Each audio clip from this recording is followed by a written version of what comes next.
nos llega una llamada con una amenaza de mutilación. Me acuerdo que la familia decía, es que ¿quién se atreve? Entonces Pablo agarra un hámster, dice a la familia, les dice, por 10 pesos, les doy 10 pesos a quien le corte un dedito a este hámster. Y todo el mundo, Pablo, no, estás enfermo, güey. Bueno, también les doy 100. Y los niños, no, mi hámster, y eso así. Y subió. Y cuando llegamos al $1,000,000 en ese momento, hubo un tío que dijo, pero bueno, podemos anestesiar o no podemos anestesiar. Según el INEGI, hoy en México hay 236.773 personas que están privadas de su libertad. 94% son hombres, 6% son mujeres. El 36% aún están sin sentencia. Y hay personas en el mundo, buenas personas, que dedican su vida a quienes nadie ve. Hoy nos acompaña Saskia Iñigo Rivera. Bienvenida. Hola. Gracias Me da por mucho aceptar. gusto estar aquí con ustedes. El gustazo es de nosotros.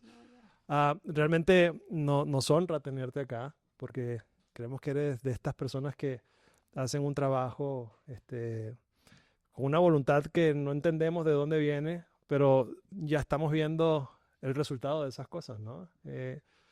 ¿Quién es Saskia? Porque nosotros estamos muy contentos de tenerte acá, pero quien no te conoce, cuéntanos un poquito de ti. Pues yo soy Saskia Iñigo Rivera, soy mamá, soy esposa.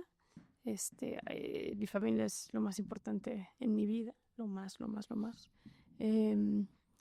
Y también soy una amante de mi país, profundamente. Amo México por sobre todas las cosas.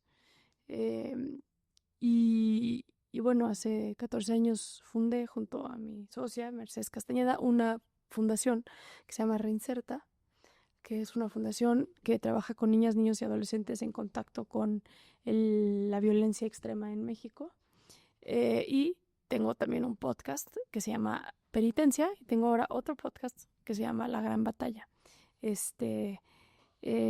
bueno, también soy autora de 5 libros. Ahora en noviembre sale el 6º. Entonces estoy emocionada de ello. Y nada, supongo que esa soy. Bueno, pero a ver, ¿cómo llegas a este tema tan controversial de alguna forma? De formación, entiendo que te gusta la psicología, pasa por allí y después fue abriéndose el camino y entraste a este nicho que pues vale que es un nicho, no mucha gente está hablando de él, pero ¿cómo llegas a involucrarte en este tema tan complejo? De la pasión, ¿eh? Yo empecé, yo siempre supe que quería hacer algo relacionado con la policía, los derechos humanos, la justicia. Yo veía de chiquita, se acordará muy bien, El silencio de los inocentes, Silence of the Lambs, y ubican esa imagen donde está bajando Jodie Foster en el elevador y es chiquita Jodie, entonces está con todo puro hombre así en el elevador y se echa para atrás y piensa, ¿no? Lo que está a punto de hacer y es caminar ese pasillo y llegar hasta donde está Hannibal Lecter, que es el actor Anthony Hopkins, espectacular, y le dice hello Clarice, ¿no? Yo creo que yo le regresaba a esa escena 400 veces de chiquita porque yo decía, yo quiero ser Jodie Foster, o sea, luego me di cuenta que también me gustaba Jodie Foster, pero fue como un, ok, yo quiero entrevistar y yo quiero entender. Y el primer acercamiento real que tuve con la delincuencia y la violencia en México fue porque secuestraron a un familiar mío y nos tocó, mi papá negoció el secuestro, entonces me tocó junto a mis primos pues vivir en la casa porque cuando un secuestro sucede pues el tiempo se paraliza, ¿no? Tanto obviamente para el que está en cautiverio, pero también el segundo cautiverio, que son las familias que se quedan pues, a espera y completamente controlados por los secuestradores, quienes pues deciden o no marcar y que ese teléfono suene y que pueda o no avanzar la negociación, ¿no? Todo el demás tiempo es estar esperando a que suene el teléfono y preparándote para lo que puede ser una llamada de 18, 30, 40 segundos, ¿no? Entonces yo me acuerdo que en la semana 3 de ese secuestro, yo era domingo, y no hablaban. Y en la tarde, cuando estaba yo comiendo y no habían hablado, donde ya estábamos diciendo, bueno, los expertos, los negociadores estaban diciendo, yo creo que ya no van a hablar, y ya era el tercer domingo que no hablaban. Entonces yo me pregunté como, ¿por qué no hablan los domingos? Y luego dije, claro, pues no hablan los domingos porque el domingo es familiar. El domingo se va a misa, el domingo se hace el asado con la familia, se saca a los niños al parque, se les lleva a que den la vuelta o lo que sea. Y fue la primera vez que, que, que, que mi cabeza hizo como este clic de decir, es que ese güey que hable, que está del otro lado desde la absoluta cobardía, ¿no? Porque el secuestrador es de los cobardes, eh, eh, desde esa cobardía amenazando, pues no es un cabrón con 2 cabezas y 6 brazos, ¿no? O sea, es un güey como cualquiera de ustedes, ¿no? O cualquiera de nosotros, pues, que... Y entonces ese pensamiento naturalmente me llevó al que sigue, que es, ¿qué hace que una persona como nosotros se despierte y diga, voy a ser secuestrador, ¿no? ¿Cómo termina? Y de ahí me obsesioné con esa idea y entonces creé un proyecto que era un proyecto de investigación para perfilar a los secuestradores en México. Estoy hablando del 2005, 2006, cuando estaba el auge del secuestro en México fuertísimo. ¿Qué edad tenías? 17.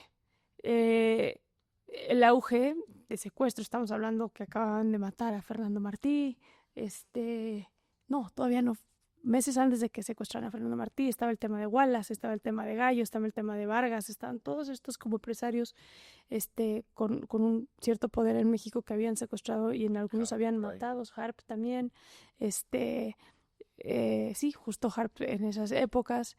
Y bueno, era el tema, fue la famosa marcha, ¿se acuerdan de la Marcha Blanca en el 2005, 2004, ahí por Reforma, etcétera? Entonces, como que me obsesioné con eso y dije, es que nadie se despierta y dice, ¿qué voy a hacer hoy? Voy a secuestrar, ¿no? Ese fue mi primer pensamiento. Y entonces dije, entonces, ¿qué sí hacen estos güeyes? O sea, ¿cómo llegan y dónde estamos fallando como sociedad para que estos cabrones lleguen a donde están? Y entonces empecé como a obsesionarme un poco con ese tema. Entré a trabajar a la empresa de negociación de secuestros a los 18 como pasante, literal, me traían como pasante. Luego me enteré que mi papá le pidió al dueño de la empresa que me asustara. Así como de, güey, ¿sabes qué trae este tema muy cabrón? Y a ver si la puedes asustar. Trataron de asustarme, no voy a entrar a detalle porque si no nos tardamos horas. ¿Estaba solito ya el puro objeto social de la empresa? Mira, no, sí lograron asustarme, pero yo me di cuenta. A ver, estamos hablando de un México un tanto más machista del de hoy. Si hoy es machista, en pleno 2005, el que una niña de 17 años como yo quisiera dedicarse a temas de negociación de secuestro era como de, güey, vete a estudiar corte y confección, no mames, ¿no? O sea, claro. Y mis papás no son así para nada, pero a mi papá le daba miedo, como, ¿por qué te quieres meter a ese mundo? Cualquiera, fueras hombre o mujer. ¿Verdad? Claro. Y entonces yo me empecé como que a dar cuenta que había esta sensación, digamos, o no sé si lo hice en mi cabeza, pero que la gente quiere que yo falle en esto. Y dije, ni madres. Y me acuerdo estar un día en mi cuarto tenía un ventanal así como el que está aquí de pie a techo, y lo que hizo esta empresa fue me dio 161 discos, cassettes, literal. Ahí empezaba el MP3. Entonces me dijo Pablo Carstens, me dijo, el mejor negociador que yo he conocido, me dijo, pasa todos estos MP3, y me dio carpetas vacías y me dijo, necesito que grafiques en estas carpetas en cuántos casos hay lenguaje soez, en cuanto hay amenazas de mutilación, de violación, de muerte, pruebas de vida, periodos de silencio. Lo que querían era que yo escuchara todas las grabaciones. Claro, por supuesto. Implicada en los secuestros. 100%. Y me acuerdo que... Y sí lo hiciste. Claro. No me fui al centro, compré una cosa de cassettes que se conectaba con la computadora para pasarlo en MP3. No, me clavé grueso. O sea, mi vida entera era la escuela. Yes. Y me tardé como un mes. Y hubo un día, o también hubo un caso, entre ellos el de Harp, me tocó en ese momento pasarlo porque Pablo negoció el de Harp Helu, y que ese caso es bien interesante, pero luego les cuento ese caso, pero había una noche que eran como las 2 de la mañana y estaba yo escuchando un caso donde aparte hubo mutilación, o sea, muy feo el caso, y el ventanal pues estaba en unos árboles afuera, se veían las sombras de los árboles así. Y yo escuchando, porque usaban distorsionador de voz en ese caso. Entonces era esta voz como de, hola, así una cosa muy así. Y yo, aterrada, pero no le podía decir a nadie porque Pues sí, ya fallabas. Porque güey era, claro, ¿no? ¿no? Y yo decía, no hay manera, claro. Entonces, Pero aterrado. se logró. Menos un caso, pero los 160 casos los pude entregar. Y a partir de ahí empecé como en este quest, digamos, de entender el origen de la violencia. Perdón, cuando dices entregar... A mi jefe. Sí, pero entregar el paso de un dispositivo a otro... O sea, le entregué sus bolsas con los cassettes y le entregué los USBs, más bien discos duros, porque estaban tan pesados, porque traían fotos de pruebas de vida, traían todo. No, horrible, fotos de los pedazos de oreja, no, horrible. Y le entregué los discos duros. ¿Y tenías que estudiar cada caso o simplemente era...? Cada caso lo tenía que estudiar. Wow. O sea, le entregué las carpetas, así, mira, aquí están las carpetas con toda la información de cada caso. Y lo dividí las carpetas por... Y luego, gracias a esas carpetas, conseguí mi siguiente trabajo, que fue en la Policía Federal, en la Coordinación Nacional Antisecuestro, en Antisecuestro como directora de enlace penitenciario. Que ese fue mi primer acercamiento ya real con los secuestradores. Pero cuando me entrevisté, o más bien, yo no sabía que era una entrevista laboral, yo quería hacer el estudio, me senté con Renato Sales Heredia, que en ese momento encabezaba la Coordinación Nacional Antisecuestro del 2013, y le llevé todas estas carpetas. Y le dije, mira, y entonces le empecé a hablar de la magia de la negociación y de todo lo que se puede sacar conociendo, digamos, bien quiénes son estos personajes, porque yo le quería pichar el estudio de investigación de el origen del secuestrador. Cuando hablas del negociador, nosotros que no tenemos la menor idea de lo que realmente ocurre en un proceso de estos, decías, Pablo es el mejor negociador que conozco. ¿Qué característica o qué ocurre o por qué puedes decir que es un buen negociador? Mira, lo primero que te diría es que es una buena persona. Yo creo que peca de buena persona, es una buena persona y eso ayuda a que en un mundo tan dark no caigas en cosas raras, porque conozco varios negociadores que por ejemplo, hubo un caso de otro negociador donde supieron el paradero de la víctima. A la mitad del secuestro se le dispara una llamada a uno de los secuestradores de su celular, o sea, lo guarda y se graba, estaba hablando de 2000, ¿no? Se graba en la grabadora de la casa, del teléfono de la casa, se graba cómo este güey está hablando con los secuestradores y luego entra a hablar con la víctima. Y ese güey era el gancho, se fungió como novio, de la víctima durante un ratito para sacar información. Entonces, esta vieja era la mejor amiga de la novia. Ok.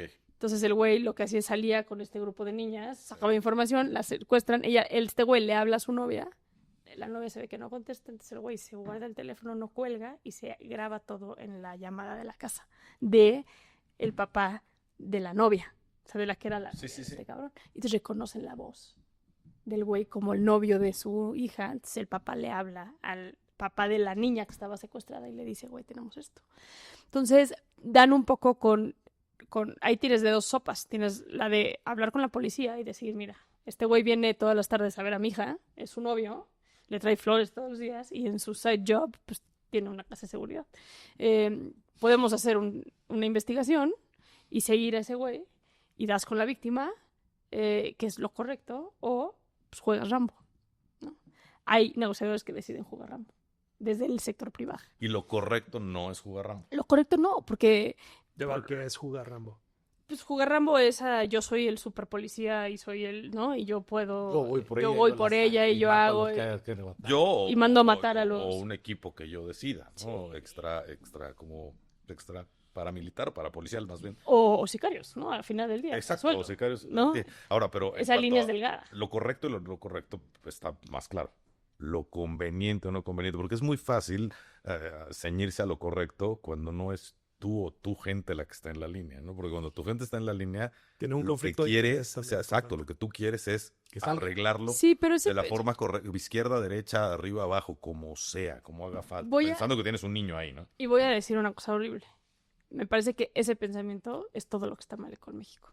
Justo. Híjole, puede porque ser. es el pensamiento individualista, que es yo voy a hacer lo que yo necesite hacer. Y tienes razón. Estoy de acuerdo sin importarme, incluyendo el decir, o sea, seguimos usando este caso, ¿no? Hipotéticamente, porque vamos a salirnos de lo que terminó pasando en ese caso, pero si yo voy por ella, ¿no? Sí, sí. Pues ya violenté todo el debido proceso. Tienes Pues toda la la posibilidad razón. de que esos cabrones terminen con una sentencia de 80 años en la cárcel es nula. Porque tienes... Absoluta razón tienes. Entonces, ¿qué va a pasar? Es que van a secuestrar a alguien más. Pero tú ya tienes a tu hija.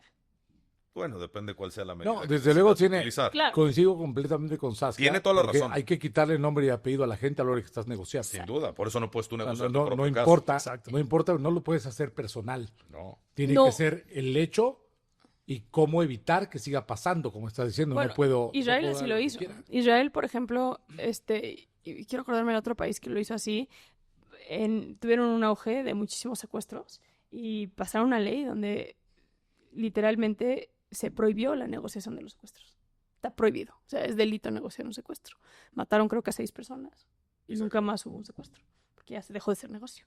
Sí, cabrón, y los 6, cuando sí estuvieron, No. ¿no? Pero, O sea, pero estás hay- erradicando el secuestro en todo el país. Desde Y, luego. O sea, y estamos 100% de acuerdo. Yo comencé diciendo, sé perfecto que Sí. no es correcto.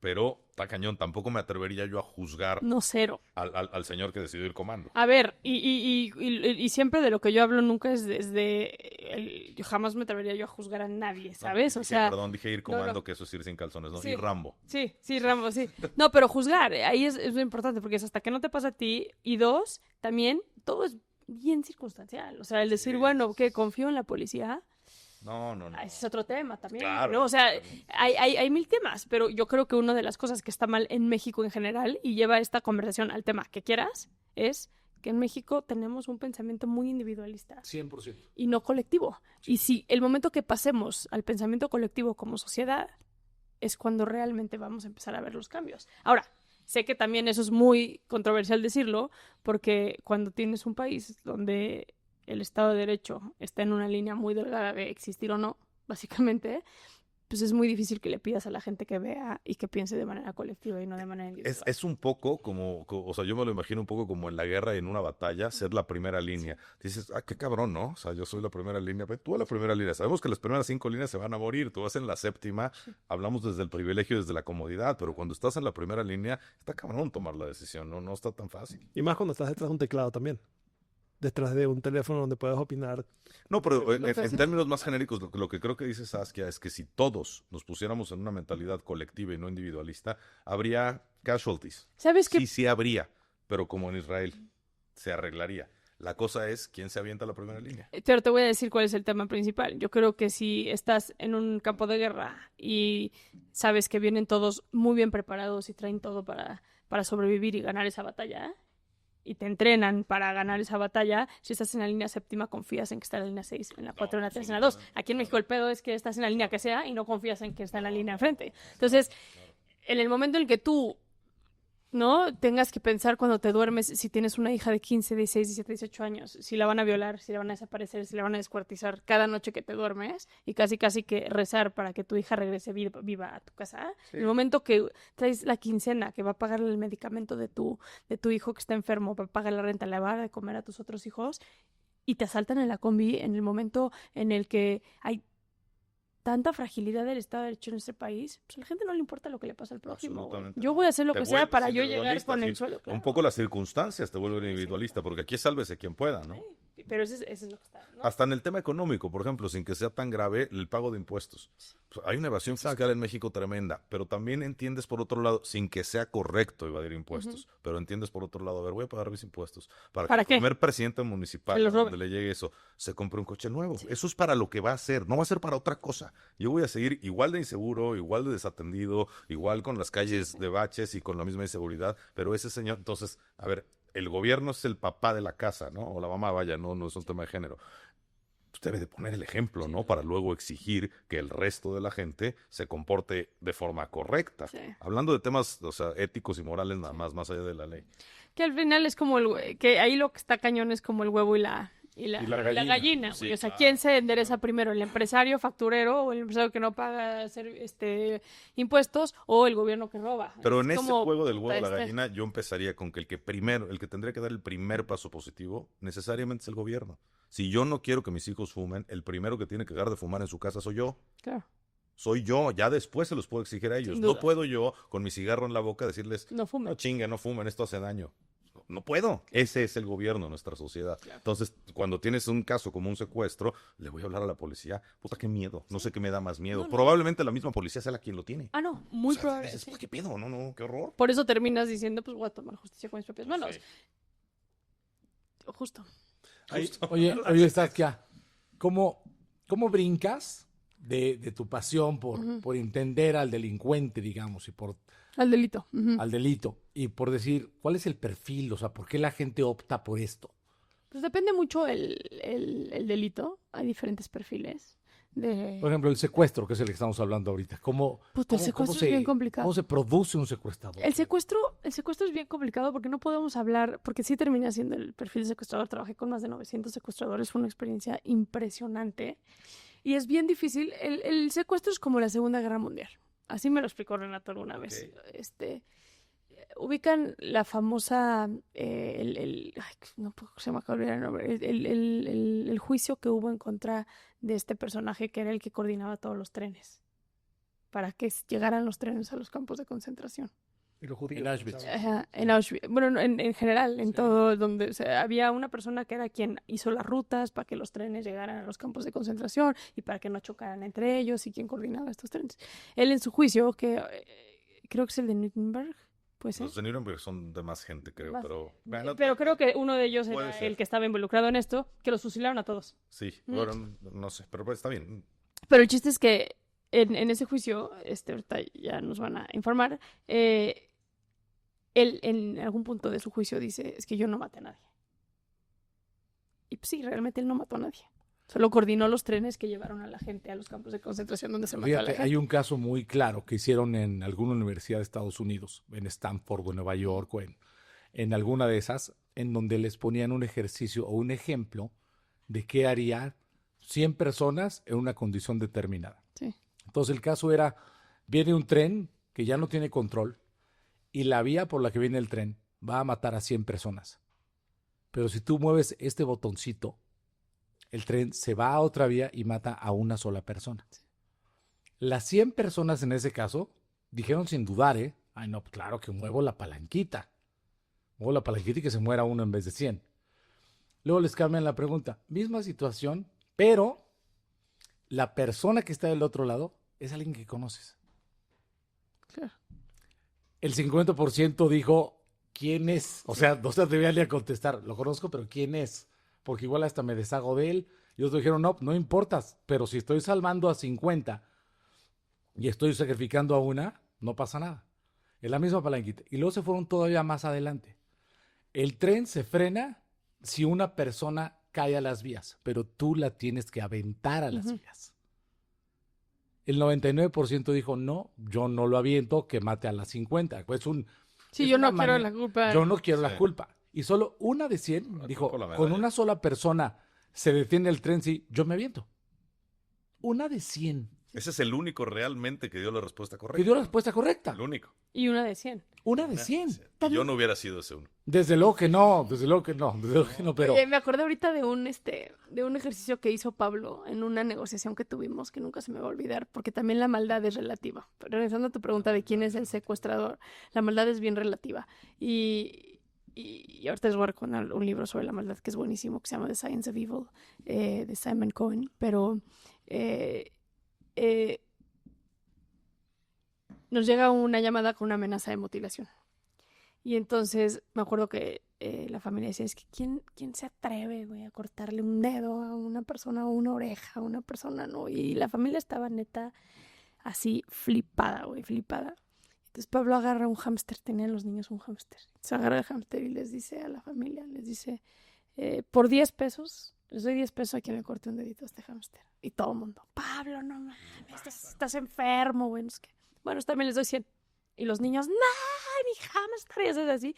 Y subió. Y cuando llegamos al $1,000,000 en ese momento, hubo un tío que dijo, pero bueno, ¿podemos anestesiar al hámster? ¿O no podemos anestesiar al Eso. hámster? Y cuando llegamos al $1,000,000 ya habían varios que dijeron, no, pues güey, es un hámster. No mames, es un hámster. Por el $1,000,000 yo me lo como. O sea, Al hámster vivo, como Ozzy Osbourne. así, o Qué sea, bárbaro, sí. es que, entonces, poco regresando aquí. Por eso dice que la maldad es relativa. Es muy relativa y también vámonos ahora con los terroristas, ¿no? Vámonos con ISIS o con Hamas. Pero, perdón, sin llegar tan lejos, o sea, no nos parece nada sorprendente de repente pasar en uno de estos días con muchísima lluvia y ver a un niño de 6 años en la calle, en playerita, con un montón de hambre. Sí. Eso no nos parece maldad. Y tú en tu coche comodísimo, delicia, ¿no te parece eso malo? Y acabas de pagar una cuenta de 2,500 pesos para comer. Sí, y ahí no lo relacionamos con maldad. Y eso, imagínate entonces a ese niño si él piensa, si su concepto de maldad es el mismo que el tuyo. Sí. Y cuando ese niño crezca, a lo mejor es... es que así es. El señor que corta dedos. Claro. Tú hablas, Saskia, del abandono.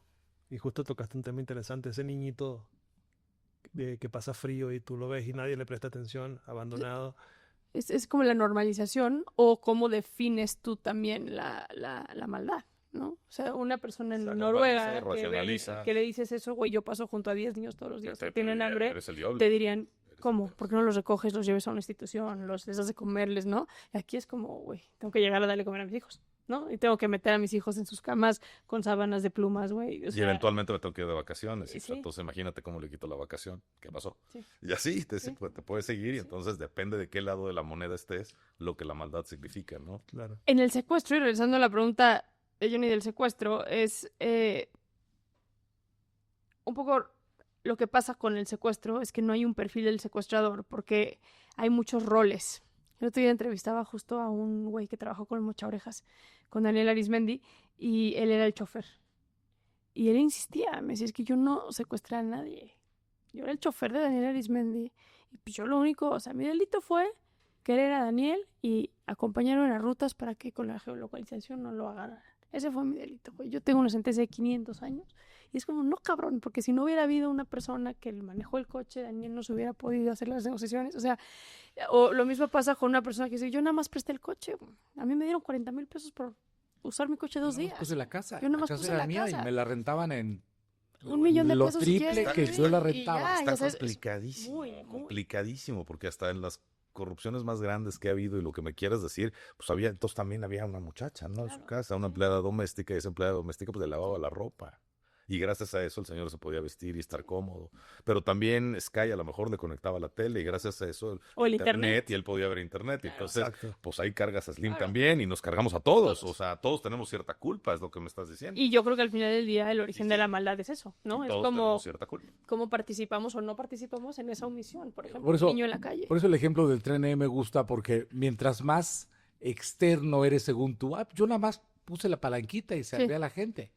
No, es lo mismo. Y por eso, porque esto venía al caso con las estrategias de guerra modernas, en donde el trauma de un soldado que entraba a una aldea en X lugar, en donde de repente veía que le salía un niño de 8 años con un chaleco bomba y con una AK-47 disparándole, el soldado lo tiene que quebrar, ¿sabes qué? Ni modo. Pero si nada más aprietas el botón y mandas un dron que acaba con ese niño y con todos los demás, pero tú no estás de manera personal viéndolo a los ojos, tú haciéndole ese daño, la culpa es mucho menor. Y el trauma para el soldado, que de hecho hasta Metallica hizo una canción que se llama One, en donde los soldados narran su experiencia después de las guerras, con todos los traumas que traen psicológicos por lo que tuvieron que hacer a gente pues, que nunca habían visto en su vida y que a ellos en lo personal nunca les habían hecho nada. Claro. Oye, Juan, pero tengo que llegar y tengo que quebrar a este tipo. Hace mucho sea sentido, un niño, sea una señora, sea lo que sea. Mi misión es agarrar a tal güey y esté quien esté. Tengo que ir por él. Pues qué comodidad del dron, que a lo mejor la comodidad del chofer. ¿Sabes qué? Pues yo nada más lo llevaba. Pero eso hace muchísimo sentido porque es más allá todavía de los mártires. O sea, es un mártir que no va a dudar. Garantizas un poco el resultado. ¿No? En una guerra como estrategia de guerra mandando un dron garantizas un poco el resultado, no le va a temblar la mano al dron. A nadie. Al dron no le va, pues sí, el mártir que se arrepiente. Pero una vez que le picaste release al dron, tú te puedes ir a tu casa y ya ni ver. Ahora, lleva el dron a un tema también ideológico. Ahí también la maldad es bien subjetiva. O sea, ¿qué entendemos nosotros 4 por maldad? Exacto. ¿Y qué entiende, por ejemplo, un niño que desde chiquito le dijeron esto que estamos viendo ahorita no es nada con lo que vas a vivir cuando te mueras y estés en los brazos de Alá. Y si te mueres... ¿Por Alá? ¿Por Alá? Puta. Ya le Güey, hiciste, güey. Ya mujeres, tus vírgenes te van a o estar sea, esperando todo, arriba, sí, todo, sí, sí. todo, O, todo, o- todo. o Entonces, quemar a una mujer porque la consideras bruja en el nombre de Dios. ¿no? Claro, Está haciendo bueno, está haciendo malo. No pero sé, es mala depende de qué lado persona estés. esa persona O o es buena, mala persona. o buena. Claro. Depende. Para un lado es buena. relativa. No, desde el juicio nuestro, Bueno, ¿sabes? O Claro, sea, porque es el juicio el externo. juicio de ellos es más, tú piensas que mañana tu hijo se ponga una bomba y explote y dices, no mames, yo no Oye. quiero perder a mi hijo. El papá que su hijo va a salir a explotarse, A lo mejor hasta está explotarse él, orgulloso. va a estar orgulloso. Es Claro. no, güey, o sea, está, No sí manches. está muy Claro. Desde los 8 años ya logró el meten eso. cielo, ya. es más cabrón que un dron. Pero y ahí te metiste a un tema todavía más complejo, que es el de la religión. El fanatismo, más que la religión, el Es fanatismo. Es el hacer algo en nombre de alguien. Ya lo hablamos en otro capítulo y no necesariamente es el fanatismo, ¿eh? O sea, hay una incongruencia, que lo decía Mario Guerra. Sí, sí, sí. Hay una incongruencia clarísima entre la religión y cómo realmente actuamos, ¿no? 100%. Porque fanatismo o no fanatismo. Si eres católico hay un paraíso. Y ahí vas a ir. Entonces, ¿por qué no te quieres morir? Deberías de morir de ganas de estar Claro. ahí. Sí, al final Y tú- más, Luego te y quieres más más. si lo estás haciendo por un bien común. Claro. Hombre, Si tú estás cumpliendo. échame la bomba. Sí. Sin Claro. ser ningún fanático, ¿eh? O sea, nada más por el simple hecho de creer. Las que motivaciones hay un son muy paraíso. importantes. Pero no, también, sí, y no te lo meten a tal manera que estás dispuesto a morir. Si Hoy. no, en México habría un sistema de salud inexistente porque todo el mundo está buscando morir para irse a ese paraíso. Lo cual, en teoría, si sigues la regla exacta de la religión, así debería ser. 100%, 100%, pero creo que el fanatismo es esa cuestión como de no puedo pensar en otra cosa y esto tiene que ser así y tiene que ser Claro. ya, Extremo, sí. ¿sabes? O sea, es como... Está- Es un extremo. Y esas cosas, aquí pues un católico dice, voy a vivir mi vida y cuando Dios determine que yo ya no debo estar aquí, Dios me va a llevar y estoy ok con eso. Sí, ¿no? a mí una vez me corrieron de una clase justamente por eso, ¿no? Porque entonces hacer una intervención de corazón, según el padre que me estaba dando una clase de deontología jurídica, Está pues, mal. no era ético. Porque si Dios ya dijo que tu corazón ahí muere, pues ahí muere.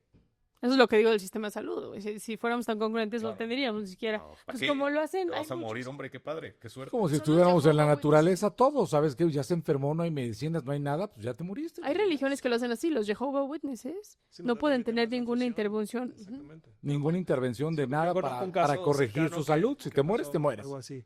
Saskia, una pregunta. Cuando hablamos de justo todo esto, ¿no? De las motivaciones, del entorno, de lo que define a la persona, de estas 200 y tantas mil personas que hoy están privadas de libertad en México, ¿hay algo en común? ¿Hay algún patrón? ¿Hay alguna característica?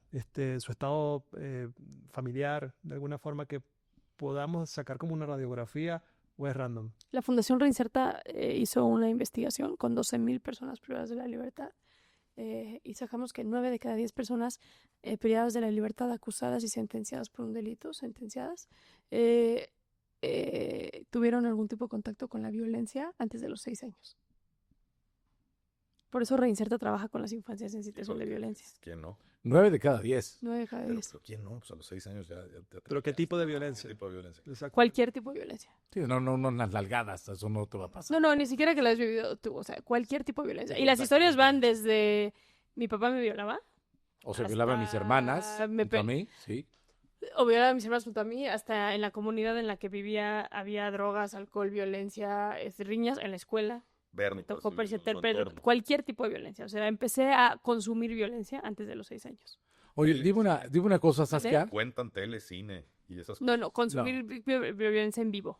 O sea, Sí. es en casa, en No escuela fantasía. o en comunidad, no en fantasía. Sí. Que no ha de ayudar, ¿no? Tampoco. No, nada, al contrario. La Pues tele, hoy, los juegos y todo eso. pues también, hoy entonces la normalizan, ¿no? manera, no nomás normalizan, pero la manera, por ejemplo, en la que enganchan hoy a los niños para reclutarlos para la delincuencia organizada es por medio del videojuego Roblox. Wow. Y lo hacen, te metes tanto, para mí es como ver pornografía. Te metes tanto que dices, güey, quiero eso. Ya cuando lo tienes en vivo ya no lo quieres tanto, ¿no? Pero Claro. cuando te estás jugando y así te emociona tanto, y así están los narcotraficantes reclutando niños en el así jugando y de repente no te gustaría, yo tengo una pistola y yo te puedo enseñar y está la emoción de, güey, me gusta hacer esto tanto y de repente los niños están en campos de entrenamiento siendo entrenados para matar y dicen, puta, ¿en qué momento llegué aquí? ¿No? Y eso genera la frialdad esa con la que matan después. Pues es que los entrenan es un y dan videojuego. vuelta para atrás. Es un Es un videojuego. Empieza en un O una videojuego y luego se convicción vuelve- tremenda, ¿no? Como los nazis que hacían un poco lo mismo, ¿no? Podés ver a un nazi pegando el tiro en la cabeza a un niño porque para él era como una cucaracha. Sí, claro. O un mosquito que ahorita prendo aquí y lo mato. Lo normalizan. de alguna Lo forma. normalizas y lo racionalizas. Lo racionalizan. Oye, Saskia, dime una cosa. ¿Cómo se te ocurre entrevistar a alguien de la cárcel? ¿De dónde Es sale que eso esa vino idea? mucho después. Yo empecé con el perfil de secuestradores y ahí me tocó entrevistar a muchos secuestradores. O sea, porque aplicábamos, Pero era como parte de tu trabajo. sí, Ok. sí. Pero mi trabajo, yo nunca he tenido esa línea de trabajo y no trabajo. Soy de las pocas afortunadas que ama profundamente lo que hace. Entonces, para mí, yo dejé de celebrar los viernes y de lamentar los domingos. O sea, a mí me encanta, me encanta, me encanta, me encanta lo que hago. Y tuve la fortuna más cuando tenía los 20, de dedicarme a lo que más me gustaba. Para mí era una cárcel de máxima seguridad y que me pongan al mocha orejas enfrente. Y Eras feliz. no, o sea, yo creo que entrevistar al mocha orejas estaba entre mis 3 cosas más importantes que quiero hacer en el mundo. Y ya lo entrevistas a Ya Boyaregas. lo entrevisté. Oye, yo creo que innatamente a todo mundo un poco, ¿no? Por eso nos gusta ver películas de eso. Hay Tenemos mucha ese morbo. Bueno, Pero no sé nunca qué te tanta viste. gente lo quisiera llevar a No, la no, vida a nivel real. pasión y a la vida real, O- yo creo o a que vida casi nadie, pero así de golpe es súper seductor el tema. Es seductor decir, pero yo sí te diría que mucha gente te diría, güey, ten mi teléfono y ve la entrevista con el mocha orejas, No. o ven a la Y cárcel. no voy a dormir. No, o me puedes decir, sí, sí la veo, o si te digo, vente a la cárcel y acompáñame a entrevistar. No, si quieres yo, mira, Yo desde te veo, yo desde veo el tu- yo te teléfono, veo. ahí veo el podcast Sí. de penitencia y no hay tema. A ver, ahí empecé a entrevistar y empecé a conocer las historias y toda mi vida me he dedicado al sistema penitenciario. Entonces, me ha tocado entrevistar de manera formal, no formal, para investigaciones, no para investigaciones, en chorcha, echándome un taco o lo que sea, pues a estas personas. Y en la pandemia dije como, ¿y ahora? Yo creo que nos pasó lo que a todos, ¿no? Y el mundo está cambiando, no sabemos cómo vamos a salir de esta. En la fundación pues era mucho trabajo en campo, entonces empezamos a digitalizar todo para llevar todos los talleres que teníamos a las cárceles y demás. Y yo, en mi absoluto privilegio con mi hija, que en ese momento tenía 2 años, dije, ¿y ahora qué hago? Entonces, en mi computadora tengo 2 folders importantes. Uno es pues, todas las entrevistas que he hecho a lo largo de mi vida. Y tengo todos los casos, los famosos casos que pasé. Los 161 casos los tengo también ahí en mi computadora a la fecha. Y Fíjate, la tarea que te dieron para disuadirte de lo Sí. que haces es de la que más te has colgado sí, finalmente. literal, padre. de la que más me he colgado. Y era la que pretendía que te Que retiraras. me iba a hacer que hoy tuviera una panadería. Y a veces me dan ganas de tener una panadería, no crean. Y empecé a ver todas las entrevistas. Y le hablé a un amigo venezolano y que quiero muchísimo, que conocí en la pandemia. Y le dije, pana, quiero hacer un podcast con mis entrevistas. Y me dijo, a ver, mándamelas. Y me habló y me dijo, güey, el audio de tus entrevistas está, no hay manera. O sea, ahorita ya con la tecnología, la revolución, yo grababa las entrevistas con mi celular, con grabadoras, o sea, eran para investigación, no para un podcast. Me dijo, pero no es mala idea hacer un podcast. Hay que hacerlo. Y pues esa idea se pateó, hasta que un día entré en una crisis también de decir, ya necesito hacer otra cosa, que no sea la fundación, esto y el otro. Y dije, ya voy a sacar el podcast. Y nunca, yo no conocí el mundo del podcast, yo no conozco, yo no, Estaba emergente. para mí era, El podcast también, ¿no? estaba emergiendo 100%, pero yo no me metía a eso. O sea, mi mamá me decía mucho, ¿ya escuchaste el podcast de Sam Harris? No sé qué, yo no, o sea, ¿qué es un podcast? O sea, no tengo ni idea. Y cuando lo saqué, sí fue como un madrazo, porque aparte, el primer capítulo que saqué estuvo muy chistoso, porque fue en un penal y hubo una balacera a la mitad del podcast. Entonces, Con efectos especiales. güey, Y todo. y todo grabado. Sí, Todo increíble. grabado. Y aparte estaba entrevistando yo a un sicario. Entonces, Bueno. todavía le digo yo al sicario, son cohetes, ¿verdad? Y me dice, no, son balazos. Y ya los veo custodios corriendo y yo, ok. Y todo el tiempo se siguió grabando. Ese fue tu primer Ese fue el capítulo. primer capítulo. Está ahorita El al de aire Boca todavía, Negra, ¿verdad? está al Me parece aire. haberlo escuchado. Es el del Boca Negra, Ujú. ajá. Aparte fue el día después de mi boda, o sea, fue una cosa, de esas cosas que me pasan en la vida que... Y Estabas ahí el día después de todo, ya sí, está raro. ya está rarísimo, ¿no? Sí. A la fecha mi esposa hoy me dice como, "Güey, ¿por qué te fuiste a la cárcel? En el reclusorio. Y le empezó a ir muy bien al podcast y de ser un hobby se volvió uno de los proyectos más importantes ahorita que tengo. Y me encanta y me fascina. Y el origen, digamos, de penitencia es romper esta brecha entre sociedad civil, como bien lo dijiste respecto a estos temas que silenciamos, sino es qué está pasando con la justicia en México. ¿Quién Oye, mejor? Oye, dime una cosa, perdón, Ego. Sí, está bien. ¿En cómo le cambia la mentalidad al que sabe que es culpable y que está en el está cumpliendo su sentencia o su penitencia o lo que sea, al que sabe que no es culpable. Es terrible. O sea, la gente inocente en prisión es lo más feo que yo he visto. Porque también en mi vida, entrevistas gente güey. inocente, ¿no? Y ayudamos. Lo sientes de inmediato, ¿no? No, lo sabes en un segundo. En un En un segundo. O sea, Bueno, no hay te falla. equivocarás. Bueno, a lo mejor tú no, porque ya traes cierto entrenamiento en detectar un delito de un delincuente, pero igual ya son buenos engañadores. No, también, son muy buenos, pero no hay manera de no darte cuenta. Desde el momento que los detienen te das cuenta por cómo reaccionan. O sea, si tú eres facturero, por decirte una cosa, tú ya sabes perfectamente bien qué necesitas hacer el día que Que te caiga. te caiga, Claro. que se haga algo. Si tú no eres facturero y llegan y te dicen, oye, acompáñame a dar una declaración, güey, te Sí, subes a la no. patrulla con tus cuates y vas, ¿no?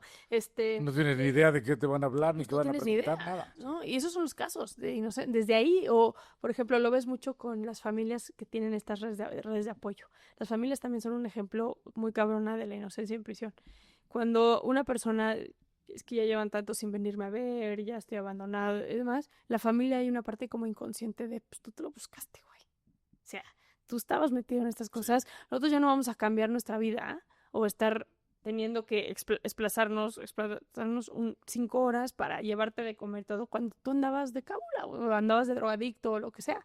Y el inocente siempre tiene a la familia, el firme, al pedo, haciendo absolutamente todo para ayudarlo y demás, porque son familias que están indignadas, ¿no? Sí. Porque esa persona no hizo nada. ¿Cuántos capítulos has grabado ya? Como 200, porque hay muchos que no sacamos. Y 200 mixtos. O sea, Sí, de todo. Inocentes, y no inocentes, mujeres, mujeres, hombres, todo. ¿has tenido miedo alguna vez en alguna entrevista? No, miedo no. Miedo no es una... Siempre están bajo A ver. control las situaciones, ¿no? Sí. No, miedo, no, más miedo afuera. Allá adentro, pues, ¿qué? Sí. No, ¿qué te van a hacer? Pues nada. ¿Cómo es el ambiente allá adentro? Porque, Pero déjame te contesto, Rebe, sí tuve miedo una vez. ¿así? Sí. Cuando entrevisté a Bart, que es el sicario de Ciro Gómez Leiva. Ahora, reciente esto, entonces. Ajá, el año pasado, que esa entrevista se explotó. Y yo creo que Bart, al darme la entrevista, no estaba consciente de lo que estaba haciendo. Y más porque yo creo que estaba bajo algún efecto o estaba buscando, no sé, y habló mucho. De hecho, yo tuve que editar esa entrevista, no sacarla completa. Claro. Y como es Ciro, pues todos los medios la retomaron. O sea, fue una cosa viral. Tremendo. No, pero tremenda. Y me acuerdo que estaba en Vail con mi familia y con unas amigas. Y sí me volteé con mi esposa y le dije, güey, qué bueno que estamos aquí. O sea, Porque si te dio esto se miedo sale de fuera control. después de la grabación, no dentro de la No, grabación. después, con el efecto un poco como que hubo. ¿Y cuándo se te quita?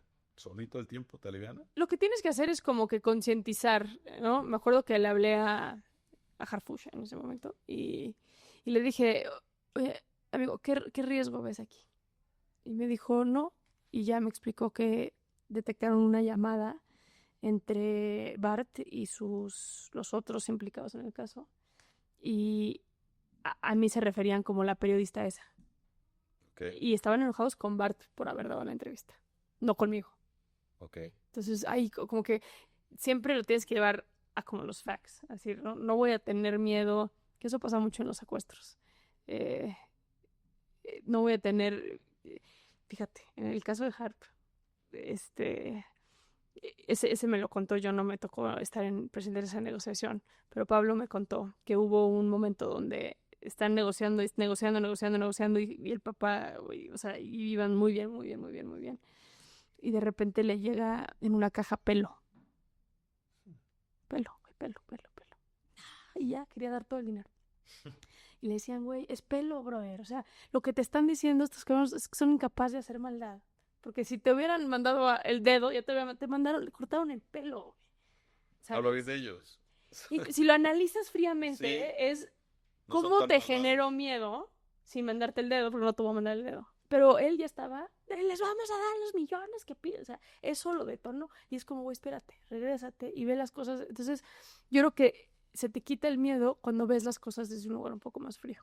Sí, claro. Necesariamente tienes que ser fría, si no, no es un juego para ti. Sí. No puedes jugar acá porque totalmente es contrario a lo que es una situación normal. Claro, ¿no? sí. Oye, Saskia, perdón, Mike. La gente que entrevistas, te toca gente que escuchas arrepentida, te toca gente Mucho. que dice, ¿sabes qué? No estaba pensando claramente, se me ¿Cómo hizo anda muy ese fácil porcentaje? esta salida, ahora que estoy aquí, que a lo mejor voy a pasar el resto de mi vida en la cárcel, que ya no puedo hacer ninguna planeación para nada, que a lo mejor me perdí de mis hijos, de mi familia, de simplemente estar al aire libre, estar suelto, y de verdad no sé por qué lo hice. Fíjate, Johnny, que esa es una muy buena pregunta porque el arrepentimiento en prisión es bien interesante y tiene etapas. Y la etapa normalmente va con el proceso de reinserción. El primer arrepentimiento, que para mí es el más, y perdón que use esta palabra, pero el más pinche, es me arrepiento porque me cacharon. ¿No? O sea, claro que me arrepiento porque lo perdí todo. O sea, me arrepiento porque estoy aquí. Pero, entonces, si nunca, no viene de primera mano el me arrepiento por el daño que Sí, los de hice. corazón Claro, de conveniencia. Exacto. No. Me arrepiento. Y entonces, después tienes en ese porcentaje, o sea, yo te diría que no arrepentido si lo volvería a hacer un 10%.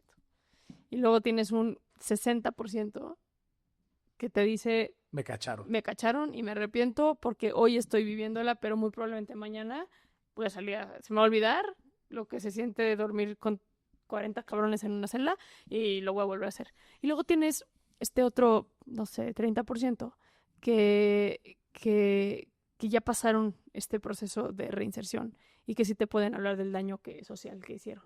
No solamente a sus familiares, sino también a las víctimas. A la gente que Y afectaron. esa es la gente que más me gusta entrevistar. Es bien interesante los procesos de hablar de sanación. Tuve un caso interesantísimo en penitencia donde entrevisté a un secuestrador, donde le pregunto, ¿te arrepientes de alguna víctima? Y me dijo, sí, hay una víctima de la cual me arrepiento.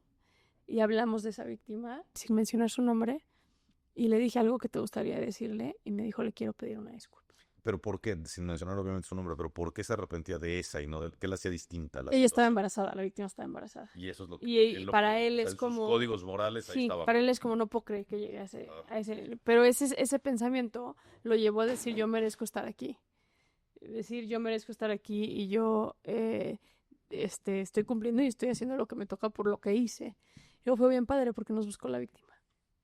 Y entonces la entrevisté y le contestó a él y le dijo que lo perdonaba también. O sea, estuvo bien, bien interesante. Mira qué bonito, la verdad. Muy cabrón, muy duro, o sea, es restaurativo al 100% Claro. y más a ella porque su esposo se murió, o sea, unas cosas muy feas, pero fue una cosa, o sea, desde ese arrepentimiento y desde esa reinserción real, pasan muchas cosas a nivel tejido social bien bonito. Oye, y hay gente que sí son psicópatas, que no se arrepienten nada. Ah, no, o sea, me ha tocado entrevistar Decías, ese 10%. Sí.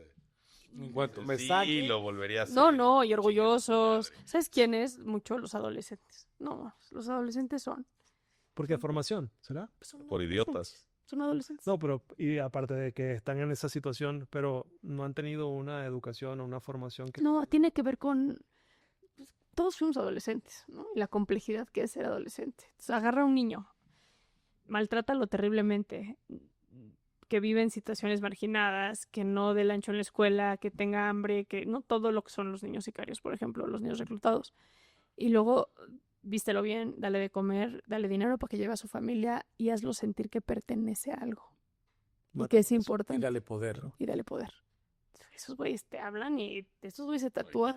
quítale cualquier tipo de sensibilidad o empatía. Y encima, entrégalo para que no sienta. No, esos Exacto. güeyes son. Y es durísimo El miedo. porque ellos sí tienen todo un futuro por enfrente y luego son los más complicados de sacar por la propia etapa en la que están. Y cuando ya llegan, o sea, a mí me tocó entrevistar a varios, por ejemplo, adultos que fueron adolescentes en conflicto con la ley y sí te dicen qué pendejo estaba. Pero pues, güey, sí. Y ya tienes una sentencia de 300 años, amigo. O sea, ya... Too late. Too late. ¿Cuál es la metodología que usas para hacer tus entrevistas? ¿Los escoges? ¿Te postulan? Porque de alguna manera creo que ya hay gente que dice hoy día que esto, más allá de informativo, es la vida real. Sí. ¿Sí? Sí, Porque cada historia es tremendamente diferente. He visto algunos comentarios que te han puesto donde mucha gente dice que lo que haces es muy malo porque estás revirtuando a una persona que cometió un delito. Pero te volteas y te das cuenta que realmente lo que estás es visualizando una situación más profunda de ese mismo comentario. Sí, esos comentarios son mínimos, sí existen, son mínimos dentro del mundo de comentarios que existe. Y no nomás comentarios. Mi podcast se usa mucho, por ejemplo, en la Escuela de la Policía de la Ciudad de México los usan para las clases forenses y demás. Las universidades para clases de criminología, criminalística y demás usan mis podcasts para hacer análisis y perfil criminal en sus salones. Hay muchas, me ha pasado mucho, como mucha gente que hace conciencia desde yo le pegaba a mis hijos. O sea, yo sí agarraba a cinturones a mis hijos desde que vi este podcast, ya no lo, porque entendí que estoy promoviendo la violencia en mi casa. O sea, hay muchas como... Y creo que también estamos abriendo un tema que es súper darks, que es el sistema de justicia penal en nuestro país. O sea, el exhibir. Al final, la corrupción existe donde no están los ojos para que se denuncien. Entonces, era un mundo perfecto. Te agarro, te detengo, te silencio y te meto a la cárcel. Y no puedes hablar con nadie, no tienes la fuerza para denunciar nada y pues hago lo que quiero, ¿no? Y entonces hay unas cosas que son brutales en cómo actúa las fiscalías y los policías. El sistema de justicia en general. Mira, paradójicamente tengo un amigo que sostenía que si arreglas el sistema judicial en todos los niveles, no solo el penal, arreglas todo. No, te la sostengo yo también. Todo. O sea, el problema... Un poco como las drogas, ¿no? Si las legalizas, mucho de ello. Creo que eso es más complejo. Eso es más complejo. Esto es mucho más sencillo. No en hacer. Y lejos de arreglarlo, lo desmadraron todo, ¿no? Pero si arreglaras el sistema judicial, imagínate que todos los jueces y los MPs funcionaran perfecto. Sobre todo el MP, ¿no? Que es el primero. Todos, pero el MP existe en lo penal, pero también en lo otro, ¿no? En lo familiar, en lo civil, en lo que todos los jueces fueran súper preparados y súper íntegros. Y los abogados de oficio, sea un honor ser un abogado de oficio en este país. Un poco Singapur, que las cosas... Noruega, Finlandia. Con la bronca, porque entonces el que roba pagaría. Sí. El inocente no estaría en prisión. Y no nada más eso, pero habría un margen de error, pero sería... Pero margen mínimo, no como hoy. Sí. Y no nada más eso, pero el chip cambiaría. O sea, el chip que hablábamos al principio del podcast respecto al pensamiento individualista cambiaría. Porque claro. en este país prevalece el pensamiento individualista porque hay una ausencia de Estado de Derecho. Entonces, si yo no veo por mí, ¿quién va a ver por mí? Pero si yo social, ¿no? Y de seguridad social. Si tienes todo, o sea, es un problema. Si no veo por mí y acumulo todo lo que pueda, a todos los niveles, todo lo que pueda acumular, a mí mañana no me ayuda nadie. No me ayuda nadie. Y no nada más eso, pero si yo no hago lo que tengo que hacer para salvar la integridad de mis seres queridos, no hay ni siquiera una policía que lo vaya a hacer. Nadie. O sea, no mañana, hoy, ¿sabes? Te vuelve individualista. Te vuelve... como ir en un barco que está en naufragio y no hay capitán. Así. Es que no hay capitán, no hay una estructura para salvar a todos los pasajeros. Pues tengo que agarrar un colchón y lanzarme al agua con mi familia, con quien yo quiera, porque nadie lo va a hacer por mí. Y si tengo que salvar a alguien, va a ser a mi familia y se acabó. No me voy a poner yo en el tren a tirarme yo para salvar a toda esa gente. Es mi familia, yo y se acabó. Lo cual nos lleva al origen del delito, que a lo mejor es la miseria. Claro. ¿No? Porque en Noruega, si tú tienes ya una educación, un techo, una salud y demás cosas garantizadas, y es de ahí para arriba, ya no estás orillado a pensar individualistamente. Justo, pero más que sin duda generar la base absoluta de la dignidad humana, que eso es lo que creo que nos falta también aquí en México, la dignidad en la humanidad. El que un niño de 14 años te diga, no me importa matar con tal de llevar un pan a mi casa, y incluso si me dices que me van a matar antes de los 20 años porque prefiero vivir bien, eso me lo han dicho, prefiero vivir bien y poco que mucho y jodido. Entonces, en México lo que tenemos que hacer es la reconstrucción de la dignidad humana, güey. ¿Qué cuesta vivir? O sea, vamos a Guerrero. Infierno, ¿no? Sí. Es exactamente sí, eso. Justo. Entonces, lo que pasa en que si arreglas el sistema judicial, en México, el sistema de justicia en todos los ámbitos, lo que termina pasando es, ok, ya no tengo que ver por mí, porque hay alguien que está viendo por mí. El famoso contrato social. Si todos firmamos el chingado contrato social y todos estamos aquí viviendo en comunidad y nos vamos a matar entre nosotros, pues pensemos cómo crecer en comunidad. Pero si tú decides que no lo vas a firmar, tú decides que no lo vas a firmar, tú decides que lo vas a firmar, a ver, yo me tengo que cuidar de ti, entonces... Pues... Y luego peor, regresamos al principio de la conversación. El gobierno, que es parte de ese contrato, es el primero que lo rompe. Claro. Bueno, si tenemos el caso... lo rompemos todos. El caso de Bukele en El Salvador, de alguna forma, que es bastante controversial, pero es lo que está tratando... Pero los números son acertados. Sí. Los resultados. ¿Te refieres a los números? Los números en resultados, exacto. O sea, en menos homicidios, o sea, en lo estadístico, pues. Pero creo que a nivel tejido social... Sí es bastante polémico, ¿no? Porque claro que los números son buenos, porque una mano dura siempre va a bajar los números. Eso es a fuerza el resultado. El problema de una mano dura sin arreglar el origen Es los que derechos no humanos. estás, o sea, estás dándole aspirinas Pero te digo una al- cosa. al apéndice y un día va a tronar el apéndice. Pero te digo una pero cosa. te va a ¿Qué alcanzar haces para primero? siempre. ¿Qué haces primero? Tomando el caso de Bukele. Quitas la delincuencia, las pandillas y todo lo demás y después empiezas a arreglar Yo creo porque que es son más... paralelas las cosas, no tiene Es que que ser primero paralelo es otra. complicado porque es mucho más grande el origen. No, tienes Y que empezar estás- con cierta mano o sea, dura y estás estoy de quitando- acuerdo. Hay estás- estados- estás poniendo curitas primero, digamos que para que el enfermo ya no se desangre Yo te lo y voy a de lo empiezas a contestar. alimentar. Yo te lo voy a contestar porque lo he visto. Y en la cárcel se ve y se ve de manera inmediata. Cuando un penal tiene autogobierno, como son el 60% de los penales en México, o sea, gobernado por la delincuencia organizada, la reinserción es imposible. Nula. Los derechos humanos son imposibles. No Y se la va- cárcel sirve para nada. para nada. Pero no más eso, los derechos humanos no se implementan. O sea, a mí me da mucha risa luego los derechos humanistas que nunca han entrado a una cárcel y es como, güey, los derechos humanos en la cárcel. Brother, primero pon orden en las cárceles, mano dura, y después habla de derechos humanos. Porque tú no puedes... Yo una vez me tocó entrevistar a un cabrón en Chihuahua, cuando tomaron control de los penales en Chihuahua en el 2012, ahorita ya no los tienen controlados, por eso en el 2012 ya los volvieron a entregar a la delincuencia organizada. Me tocó entrevistar a un secuestrador para el perfil de secuestradores y pues lo trajeron viendo para abajo, bien uniformado, limpio, aseado, con bitácora de qué hora salir de su celda, qué hora entró a su celda, o sea, una cosa como muy gringo Bien hecha. bien hecha. Y yo le dije, has de extrañar un chingo la cárcel antes, porque pues, mujeres, drogas, desmadre, fiesta. Me dijo, ¿sabes qué? Nada. Le dije, ¿por? Me dijo, porque antes dormía con un cuchillo abajo de mi almohada y yo no sabía si mañana iba yo a despertar vivo o no. Hoy por lo menos sé que va a venir mi esposa la próxima semana y yo aquí voy a estar. Y no le van a decir que le van a entregar mi cuerpo.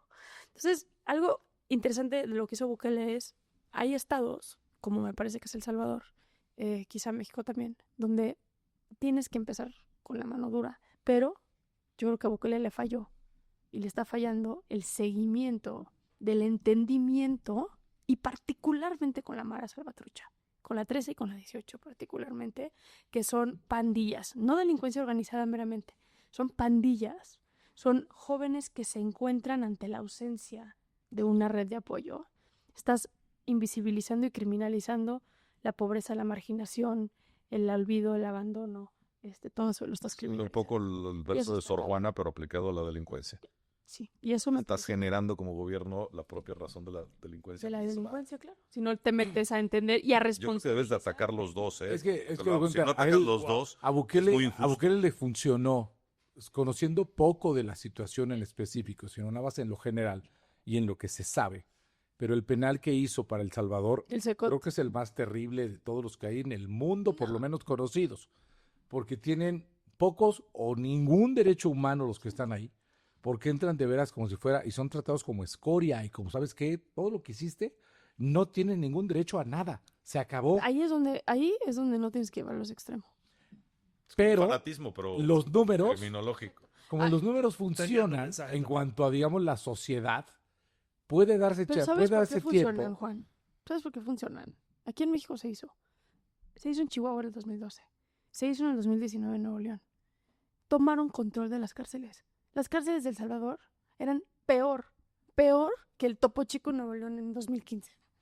Estaban mega autogobernados. Entraban y salían los Mara como quisieran. Mandaban a matar desde dentro de la cárcel. Claro, Metían a secuestrados adentro de la tenía cárcel. que poner En orden. el momento que pones orden en la cárcel, deja tu política de cero derechos humanos y más. Todo eso es, para Cuestionable. mí, política barata. Sí.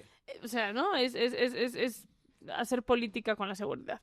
En el momento que tú tomas control de los penales y creas un SECOT o creas cualquier penal donde tú controles, donde dignifiques a la policía y controles la cárcel, se te va a bajar la delincuencia. En Chihuahua pasó 64% menos de homicidios y de delitos de alto impacto. En Nuevo León pasó. Cerraron el Topo Chico, tomaron control del Topo Chico, lo cerraron, crearon el Apodaca 2, 54% menos de delitos de alto Y hoy impacto en la venden agua calle. mineral. Topo Chico, exacto. A lo que voy es, nada más tomar control de las cárceles te va a reducir el índice de homicidios y de delitos de alto impacto porque ya estás realmente usando las cárceles para lo que tienes que usarlas, que es, Reinserción social. ni te vayas a la reinserción. Ese es el segundo paso. Estás inmovilizando la delincuencia. En vez de hacerlo a su oficina, ¿no? Exacto, en vez de operaciones. hacer una universidad del crimen. Exacto, Estás agarrando la al cabrón universidad que te está generando un disturbio Aprendo, social chico, y le la estás universidad del diciendo, crimen. no más. No más, güey. Oye, ¿tú qué opinas de la pena de muerte? No estoy de acuerdo con la pena de muerte, ni tantito. En ningún caso. Me parece o sea, es más, me parece una locura la gente que está de acuerdo con la pena de muerte. Y mira que soy bastante respetuosa con las creencias de la gente. Pero es como de, güey, uno, qué incongruencia. Estás juzgando con la misma moneda a alguien que hizo algo que tú vas a hacer, que es matar a una persona, ¿no? Matas, te mato. ¿Qué es eso? ¿No? Ojo por ojo, Ojo el por mundo ojo. se queda ciego. Sí. Y el mundo se queda ciego. Sí. 2, está científicamente comprobado que no disminuye las penas. No disminuye. O sea, en los estados, por ejemplo, Estados Unidos, donde hay pena de muerte, no es como si la gente dice, ay, hoy voy a salir a matar a alguien. Ay, chin, hay pena de muerte, mejor ya no.